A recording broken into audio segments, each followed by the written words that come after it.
அனைவருக்கும் வணக்கம்.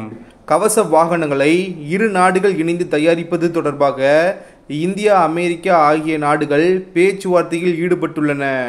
இந்திய இராணுவத்தில் பயன்படுத்தப்படும் ஆயுதங்கள், தளவாடங்கள் சிலவற்றை இந்தியாவே தயாரித்து வருகிறது. போர் விமானங்கள், ஹெலிகாப்டர்கள் உள்ளிட்டவற்றை வெளிநாடுகளிடமிருந்து இந்தியா வாங்கி பயன்படுத்தி வருகிறது. இதேபோல் கவச வாகனங்கள், போர் வாகனங்கள் சிலவற்றையும் இந்தியாவே உள்நாட்டில் தயாரித்து வருகிறது. இந்த நிலையில் இராணுவத்தில் பயன்படுத்தப்படும் காலாட்படை கவச வாகனங்களை இந்தியா, அமெரிக்கா கூட்டு சேர்ந்து தயாரிக்க உள்ளன. இது தொடர்பாக இரு நாட்டு இராணுவ அதிகாரிகள் பேச்சுவார்த்தை நடத்தி வருகின்றனர். இந்த நிலையில் அந்த பேச்சுவார்த்தை முன்னேற்றம் கண்டுள்ளதாக இந்திய இராணுவ வட்டாரங்கள் தெரிவித்தன. 8 சக்கரங்கள் கொண்ட ஸ்ட்ரைக்கர் ரக வாகனங்கள் தயாரிப்பது தொடர்பான யோசனையை அமெரிக்கா வழங்கியுள்ளது. இந்த வகை வாகனங்களை நமது நாட்டின் உயரமான பகுதிகளிலும் பயன்படுத்த முடியும்.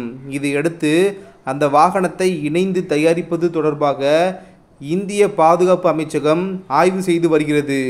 முதல் கட்டமாக இந்த கவச வாகனங்களை வெளிநாட்டு இராணுவ விற்பனை திட்டத்தின் கீழ் வாங்குவது என்றும், அதன் பின்னர் இந்தியா, அமெரிக்கா இணைந்து தயாரிக்கும் என்றும் தெரிகிறது. இது குறித்து இந்திய இராணுவத்தைச் சேர்ந்த மூத்த அதிகாரி ஒருவர் கூறும்போது, இந்த ஸ்ட்ரைக்கர் ரக கவச வாகனங்கள் திட்டம் இறுதி செய்யப்பட்டால் இந்தியாவுக்கு ஏற்றபடி அதை தயாரிப்பதற்கான வழிமுறைகளை இராணுவம் வழங்கும். லடாக், சிக்கிம் போன்ற அதிக உயரமான மலைப்பகுதிகளிலும் இதன் செயல்பாடு சிறப்பாக இருக்கும் வகையில் அது உருவாக்கப்படும் என்றார். தற்போது இந்திய இராணுவத்தில் ரஷ்யாவில் தயாரிக்கப்பட்ட BMP-2 என்ற பெயரிலான 2000 கவச வாகனங்கள் பயன்படுத்தப்பட்டு வருகின்றன. மேலும் நீரிலும் தாக்குதல் நடத்தக்கூடிய ICV வாகனங்கள் நமது இராணுவத்துக்கு தேவைப்படுகிறது.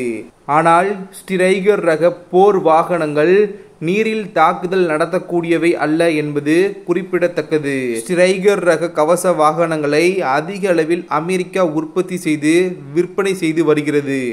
சிங்கப்பூரில் கடந்த மாதம் நடைபெற்ற இந்தியா, அமெரிக்கா அதிகாரிகளிடையிலான பேச்சுவார்த்தையின் போது இந்தியாவில் கவச வாகனங்களை இணைந்து தயாரிப்பது குறித்து விவாதிக்கப்பட்டது. இத்தகவலை அமெரிக்க பாதுகாப்புத்துறை அமைச்சர் லாயிட் ஜே ஆஸ்டின் அவர்களும், அமெரிக்க தேசிய பாதுகாப்பு ஆலோசகர் ஜேக் சுலிவான் அவர்களும் உறுதிப்படுத்தியுள்ளனர். இதற்கான அறிவிப்பு விரைவில் வெளியாகும் என தெரிகிறது.